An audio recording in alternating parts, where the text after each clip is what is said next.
Yun.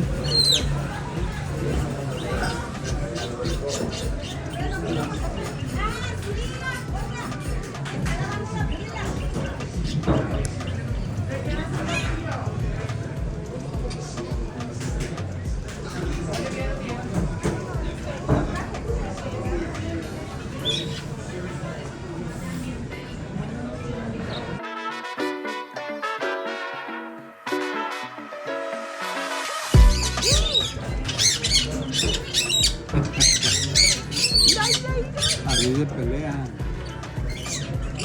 Y el de arriba, el de arriba.